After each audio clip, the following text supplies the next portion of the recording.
El 26 de octubre del año pasado, Elena Iparraguirre, la camarada Elena Iparraguirre, anunció que Sendero Luminoso tenía previsto presentar candidatos para las elecciones municipales del 2010 y presidenciales del 2011. Y lo dijo, pues lo publicó o se publicó en un periódico de alcance nacional. Ella dijo además que su pandilla tenía simpatías por Alberto Pizango, el líder de AIDESEP, por Marco Arana, el sacerdote, cura de Cajamarca que se opone a la minería, y realmente en ese momento pensamos que la señora ya estaba un poquito Coca-Cola, pero todo lo que la actual esposa del genocida Abimael Guzmán, y es una esposa gracias al INPE, ¿no? Pero todo lo que ella dijo ha empezado a ocurrir. Y hemos entrevistado aquí esta semana al abogado, representante, defensor de Abimael Guzmán, al abogado Alfredo Crespo, y él nos ha contado cómo en efecto ya han comprado los kits, están recogiendo firmas, y a través de una agrupación llamada Movadef, o cuyas siglas dicen o se reducen a Movadef, que entre otras cosas propone la amnistía para Abimael Guzmán, ellos están empezando a buscar firmas para inscribirse como partido político, para tentar además congresistas en el Parlamento peruano. Y ya se habla de alianza, se habla de una alianza y unas conversaciones entre el Movadef, el movimiento antaurista, el movimiento de Humala, del hermano de Ollanta Humala, de Antauro Humala. ¿Van a lograr su objetivo? ¿Cómo nos sentimos los peruanos? ¿Cómo se sienten, por ejemplo, los militares, los integrantes de las Fuerzas Armadas que nos defendieron de la ira sanguinaria de estos terroristas? ¿Cómo se sienten cuando de pronto estas publicaciones o estas declaraciones aparecen en la prensa? Le hemos pedido al general Roberto Quiabra, que fue ministro de Defensa, que fue comandante general del Ejército, que tiene una trayectoria y que ha luchado en la guerra contra Sendero, además de la guerra contra el Ecuador, que nos acompañe esta noche para hablar sobre el tema. Vamos a conversar entonces y vamos a empezar esta conversación dándole la bienvenida. Gracias por la invitación, general. Y verte en una nueva pantalla. ¿Es un tema que preocupa? No, es un tema que asusta. Y asusta por una de las deficiencias que dicen que tenemos los peruanos, la fragilidad de memoria. Partamos de la premisa de que todos tenemos el derecho de tener una nueva oportunidad cuando hemos cometido un delito de resocializarnos. Pero aquí tendríamos que hacer dos distinciones entre un delincuente común y entre un terrorista. Y tendríamos que medirlo en función del daño que nos hicieron. Los terroristas no solamente generaron muerte, unos dicen 25.000, otros dicen 75.000 muertos, sino una destrucción de nuestra infraestructura de vida y una inseguridad permanente. ¿Tan rápido nos hemos olvidado de nuestros muertos? ¿Tan rápido nos hemos olvidado de 20 años de terror? Pero aquí no va el problema. El problema para mí no es esta gente que tiene un amor ciego por unas ideas muertas, ¿no? Estas ideas ya se pusieron en práctica y han fracasado, y en el Perú, con el objetivo de derrotar al gobierno, tuvieron como enemigo al pueblo. Pregunta, ¿en qué momento se arrepintieron? ¿En qué momento han cambiado de vida, que dicen que hoy día la salida es democrática y participemos en las elecciones y ya no por la vía violenta? En ningún momento, porque las cárceles no tienen espacio para poderse resocializar. La cárcel es un sitio de hacinamiento donde los que delinquen vuelven a reincidir. ¿En qué momento ellos han cambiado? Nunca. ¿En qué momento hemos escuchado a alguno de ellos que ya está libre, haciendo un mea culpa pública, pidiéndole disculpas al Perú por la violencia y la muerte, y diciendo que condena la violencia y que se aparta totalmente de una organización terrorista? Esto no preocupa. ¿Qué es lo que asusta? Lo que asusta es que en el Perú, estos remanentes que quedan, especialmente en el Bray y en el Guayana, estos mandos medios que han sido liberados y estos mandos medios que nunca fueron capturados ya no asustan a nadie por la ideología, asustan por el narcotráfico. Cuando Sendero Luminoso se aprovecha de la pobreza y el abandono del Estado en Ayacucho, se gana a la gente con un trabajo ideológico, y el Perú se equivoca en definir al enemigo, dijo que eran abigeos, y en vez de enfrentarlo ideológicamente, lo enfrentó inicialmente con la policía y después con el ejército. Cuando las Fuerzas Armadas derrotan militarmente a Sendero Luminoso, no se consolida el éxito, porque ahí venía el Estado, venía la parte social del Estado. Y hoy día lo que perdimos ideológicamente, ese espacio que perdimos ideológicamente, y lo recuperamos con presencia del Estado en base a las fuerzas del orden, lo hemos vuelto a perder con el narcotráfico. Hoy hemos perdido no a la gente, sino a las familias. Las familias se dedican a todo el proceso de la producción de cocaína. El Perú, para los que todavía no se han dado cuenta, es el primer productor mundial y el primer exportador mundial de cocaína. Pero no solamente eso, el Perú tiene sembríos de amapola, que antes estaba en las sierras del norte y hoy está en 10 regiones del país. En el Perú se fabrica droga sintética y lo que es más grave, el Perú se está convirtiendo en un país consumidor. Y estos que quieren participar en elecciones están participando del proceso que realiza toda agrupación narcoterrorista, destruir a las instituciones que representan a la sociedad. ¿Seremos los peruanos tan permisivos de permitir que se infiltren legalmente como congresistas? No nos extraña entonces, si no hacemos nada, que dentro de poco tiempo nos impongan, como en otros países ha sucedido, al nuevo presidente.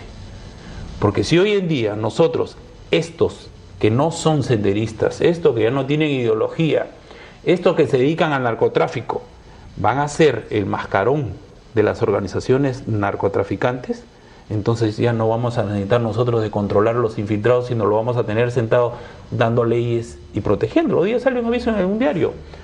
Un asesor de una congresista conocida como su apoyo a los cocaleros está, como es abogado, está defendiendo a un grupo de estos cocaleros ilegales que hicieron una serie de movilizaciones en Agüitía. Si como asesor, ex asesor, lo está haciendo, ¿cómo sería cuando ya no tengan uno o dos congresistas, sino tengan una bancada? Entonces, ¿el Perú qué cosa quiere? El Perú tiene la mala costumbre de no mirar al futuro. El Perú mira hoy. No mira lo que nos va a suceder si el narcotráfico sigue avanzando, o todavía no nos hemos dado cuenta de lo que está sucediendo en Trujillo, que es un plan piloto de lo que significa el accionar de los sicarios. Todavía no nos hemos dado cuenta de que esa gente que muere con 3, 4 disparos en la cabeza son ajustes de cuentas. Y esos son los que quieren postular y quieren ser congresistas, y la fuerza del dinero y la narcocorrupción le va a permitir ganar. Entonces eso es lo que no entendemos los militares, que hoy siguen luchando en el BRAE y siguen siendo enjuiciados, porque ya hay una gran cantidad de personal, en particular personal auxiliar, que está enjuiciado, que ya perdió su carrera militar. Entonces, tenemos los muertos, tenemos el juicio a los militares actualmente, y tenemos esa gente que no ha pasado por ningún fiscal, no ha pasado por ningún juez, se han arrepentido y se han lavado la cara, y hoy día se presentan como si nada hubiera sucedido en el Perú en 20 años. Los muertos, el atraso, la inseguridad, ¿ya nos olvidamos? Mi respeto, por eso yo te decía, a mí no me preocupa, me asusta. Claro. Entonces, ¿aquí qué cosa se necesita? A mí también me asusta. ¿Sabe por qué, general? Me asusta porque ellos avanzan, ellos llaman a la política. El abogado Crespo decía aquí, estuvo aquí invitado esta semana, y él decía, pero que se acabe ya el odio, que se acabe el odio, decía, el rencor, la venganza, acabemos con la venganza y el odio. Claro, uno respira hondo, ¿no es cierto? Porque claro, una es demócrata y una conversa, porque si no seríamos terroristas y les dispararíamos como ellos nos hicieron a nosotros. Pero uno piensa, ¿quién permite que estas personas, o qué situación permite que estas personas puedan darse las ínfulas que se dan y puedan pretender enjuiciar al Estado en organismos internacionales, y al Estado es a todos nosotros, a todos los peruanos, porque según ellos hay macartismo que persigue las ideas de izquierda en el Perú.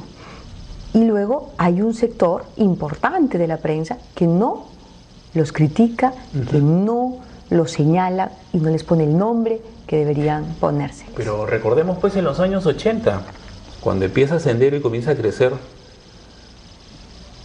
los políticos de izquierda, declarados ellos de izquierda, primero guardaban un silencio cómplice, después tuvieron un apoyo, y después cuando ya ven que están perdiendo, comienzan a tener una posición ambigua. Alguno de ellos que hoy día habla de la izquierda renovada, moderna, democrática y futurista, sí, así tan fácil. Seguramente que si uno de los militares que ha sido enjuiciado por delito de derechos humanos sale y se presenta de político, seguramente que le caerían por todas partes. Dirían, este no tiene derecho a resocializarse, nosotros sí. Y rápido, ya no soy de la izquierda radical, ahora soy de la izquierda democrática, progresiva y no sé qué tanta moderna. Qué fácil. Qué fácil, ¿no? Entonces, qué fácil, y además con una sarta de analistas, comentaristas, hasta exministros, escribiendo a favor de eso. Ellos no han vivido acá. Esos son los que guardaron silencio. Y esos son. Es que aquí tendríamos que ponernos nosotros, no podríamos como demócratas ponernos en la posición radical de no dejarlos participar en elecciones, ¿no? No podríamos. No. Entonces acá viene el qué hacer, como tú dices. ¿Qué hacemos? ¿Quién permite y qué hacemos? Claro, ¿qué situación o quiénes? Nosotros mismos. Entonces aquí tendríamos que hacer nosotros algo.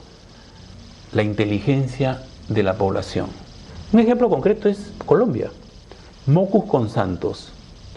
Allá la elección es voluntaria.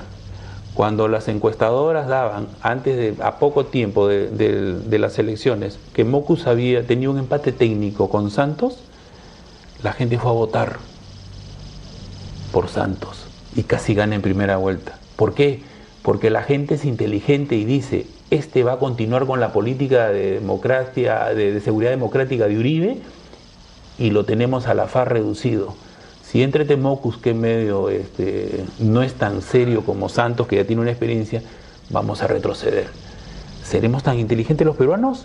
Entonces, ¿cómo puedes tú pedirle a una población que sea inteligente si en el BRA y en el Guayaga hay ausencia del Estado? ¿Cuántos partidos políticos de los considerados formales, tradicionales, democráticos han participado haciendo ejercicio de la democracia? ¿Cuántos han ido a hablarle a esa gente de la legalidad de la democracia, de respetar las autoridades, de defender el sistema? Nadie. Entonces esa gente elige a sus gobernantes locales simpatizantes de los cultivos de coca y del narcotráfico. ¿Cómo te lo vas a ganar? Entonces ahí tenemos que entrar el Estado que no ha entrado. En 5 años ha crecido el narcotráfico en el país. Y en la Sierra de Piura. Y en el norte de Cajamarca. Y también en el oriente de Amazonas. Yo siempre pregunto, de repente no se quiere hacer nada porque habría que preguntarnos cuánto del crecimiento económico del Perú se debe al narcotráfico, ¿no? Por ahí un economista me dijo que un punto del PBI. ¿Un punto del PBI? Un punto del PBI, no sé si será algo mayor o menor, pero el narcotráfico está haciendo su lavado de activos. Sí. Y no solamente hay que perseguir a uno y dos, también ¿no? tenemos un problema complicado, ¿no? Por ejemplo, la amapola. La amapola, ¿qué produce? El opio, ¿no? El opio y la heroína. A Norteamérica, que es el país que más interviene, más colabora en términos económicos para combatir el narcotráfico. Colaboraba. Al Perú cada año le ha reducido el apoyo. Le reduce. Cada año. Pero aún así sigue siendo el que más colabora. Sí, porque la Unión Europea está a casi cero. Casi cero, y el Asia, francamente. Estamos bromeando. Entonces, ¿el opio a dónde va?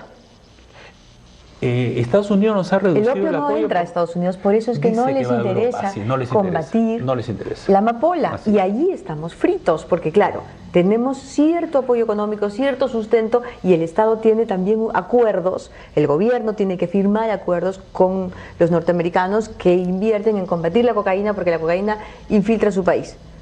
Pero la amapola, la heroína, el opio, la heroína sí, pero